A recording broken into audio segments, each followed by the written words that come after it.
Good morning. This was actually IFBiC's Task Force 8 from a long time ago. And we got asked to present it again because the products that were foreseen way back then are actually starting to make it through the regulatory pipeline right now. And specifically, we're looking at things that modulate, alter gene expression, and the ones we had in mind at the time were transcription factors and RNA interference. So the task force members are listed here, and the painful part is once the task force reaches a consensus, it goes out for all these reviews with a lot of comments that have to be incorporated and reach a consensus again, but then finally the materials have been published since 2010. So at the time the task force started, gene modulation was seen as providing new opportunities for in ag biotech. So transcription factors would be proteins that are coded by genes and alter the expression of other genes. And it is estimated that approximately 10% of the genes in a plant genome are transcription factors. So something like soybean with 50,000 genes would have about 5,000 transcription factors in it. And these are attractive because they can alter various different traits. The second technology was RNA interference, which is now recognized as a series of closely related pathways to silence genes. And this would be an example of a product making it through the pipeline right now. This is the Arctic apple, in which it's not browning because a gene has been silenced in it. And then other as yet unforeseen methods that would alter the way genes are expressed. So what we did is we went back to conventional breeding, actually all the way to domestication of crops and breeding, to see if either transcription factors or RNA interference were involved in any way. Well, it turns out, beginning with transcription factors, yes, they've played very important roles in domestication and breeding. For an example, one that was important in evolving from teosinte into modern corn was getting rid of the husk around the kernels, and that is due to changes in a transcription factor. Tomato fruit size, selecting for larger fruits, are the result of mutations in transcription factors. One of the better known ones is the ones that a transcription factor that was at the basis of the Green Revolution. If you notice this painting from Europe from 1565, notice how tall the wheat is compared to the people harvesting it. And so it was really a mutation in a transcription factor that lowered the height of wheat that allowed it the Green Revolution, because it allowed us to select for wheat types that were much more responsive to fertilizer, and they didn't topple over when they were fertilized. And here's just another slide that shows the exact same thing. This would be a modern wheat field, and then a wheat field in the same location at the end of the Civil War here in the US. Again, noticing the wheat went from shoulder height to about knee high. Transcription factors also play a role in stress tolerance. Here are just a couple of examples of a transcription factor or a family of transcription factors that allow wheat to tolerate cold stress.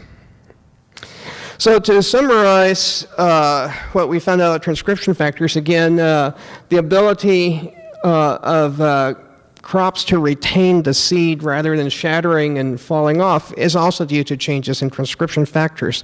So mutations in these factors during domestication and breeding really did create important changes in crop morphology and behavior, because they play, they control plant development and they actually control response to stress. And it follows from that, self-evident, that if you modify transcription factors, you can achieve things like stress resistance, the higher yields like in the Green Revolution, and perhaps improved nutritional composition. And enough of these are out there that we can look back and evaluate what has been the impact on food and feed safety, and the answer is we couldn't find any that had a negative effect. The second technology was that of gene silencing.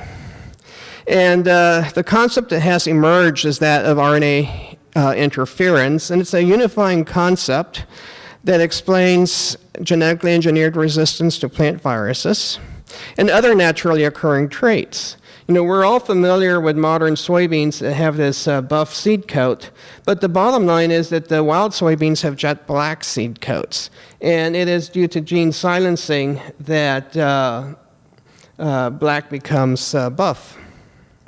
Another example is the green corn stalks that we're also familiar with. But, you know, corn, the red color here is being turned off by RNAi mechanism. In terms of some food plants, for example, low gluten rice, that has been, you know, it's been around for a long time, but it's only recently that they have found out that, you know, it's the glutenin is being suppressed by RNAi in some different rice varieties. And again, this is all completely natural. So gene silencing use in agriculture actually started long before people had any clue about its existence. Way back in the 30s, it became a common practice that you would, to protect your trees, you would intentionally inoculate them with a mild strain of a virus. And in so doing, they became resistant to infection with more virulent strains of the virus. And that was then the inspiration that caused scientists to start engineering plants with virus coat protein genes. And in hindsight now, we know that it's actually RNA interference that is responsible for the phenomenon and not the physical presence of a viral seed coat protein in the cell. So here's one of the first products. Again, it was a virus-resistant papaya. You can see the infected trees with the papaya ring spot virus and the transgenic version next to it. And again, at the time, nobody understood the mechanism. Retrospectively, we now know that RNAi is involved. And that's true for other products as well. For example, the famous flavor saver tomato that didn't soften upon ripening. At the time, the biological basis was not totally known. Now, people have gone back, and indeed, it is RNA interference. And same with the tomato paste that was made from GM tomatoes. So, as envisioned, RNAi at the time has had a lot of possible applications, ranging from virus resistance to pathogen resistance. Here's an example of a root of plants that have been infected with nematodes, and those are those rough-looking things in the root. And here's a healthy root system that's being protected by RNAi to the nematode itself.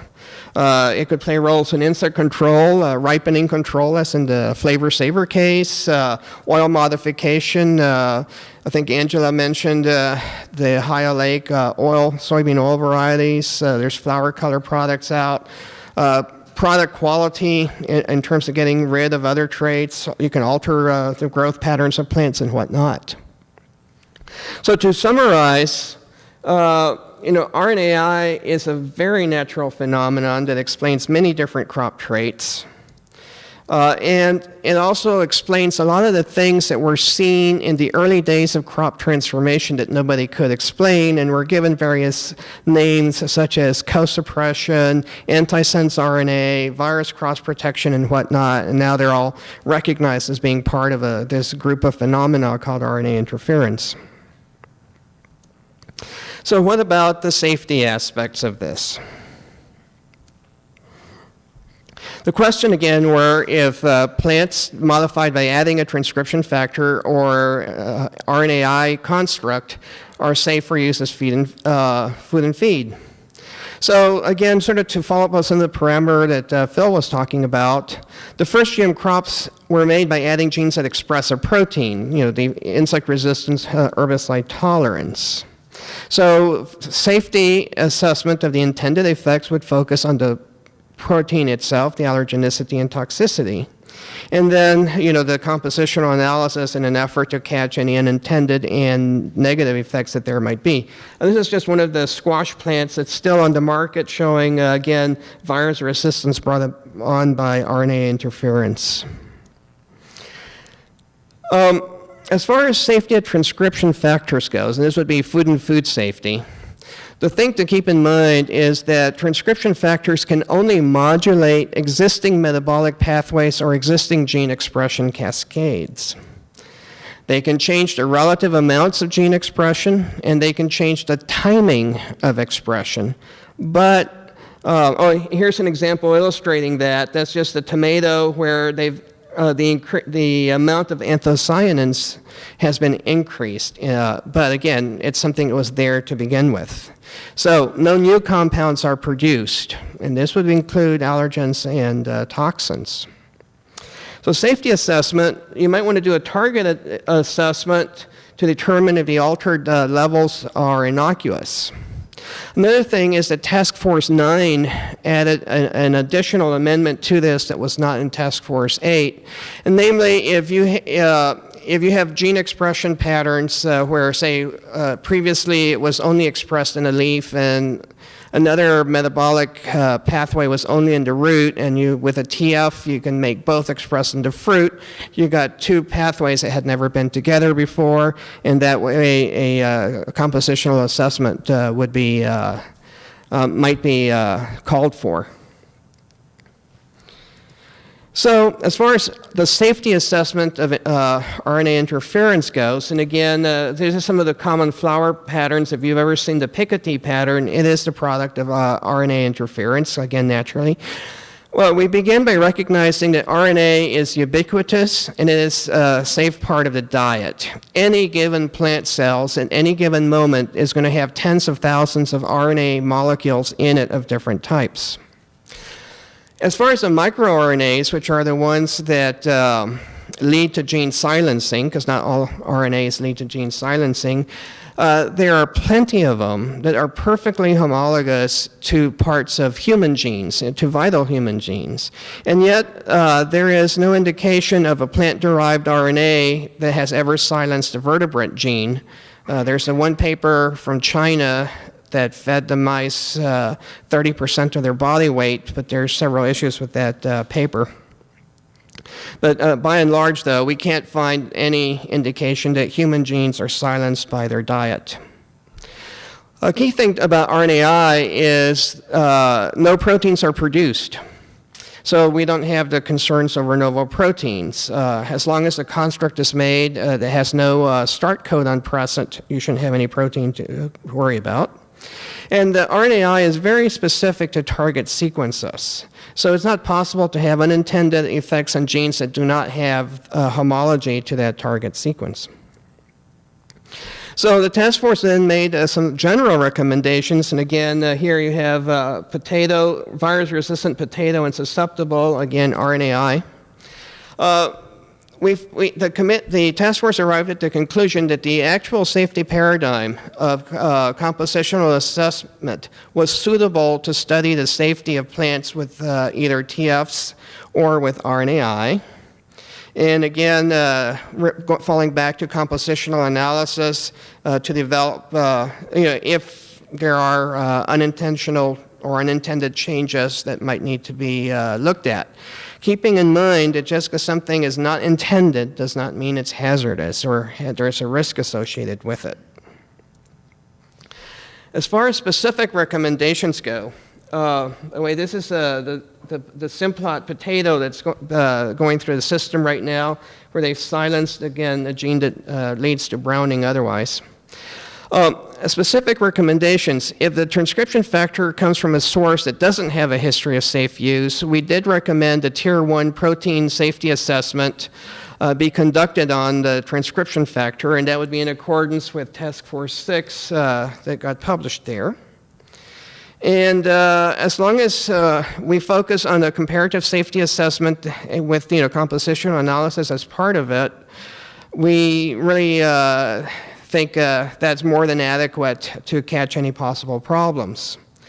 And then we briefly touched on the case of stress resistance, which is a tough one, but the comparator, to the extent possible, like drought tolerance, the non-transgenic isn't going to do well in drought, but it's going to have some of the, to the extent possible, it's going to have some of the same metabolic responses.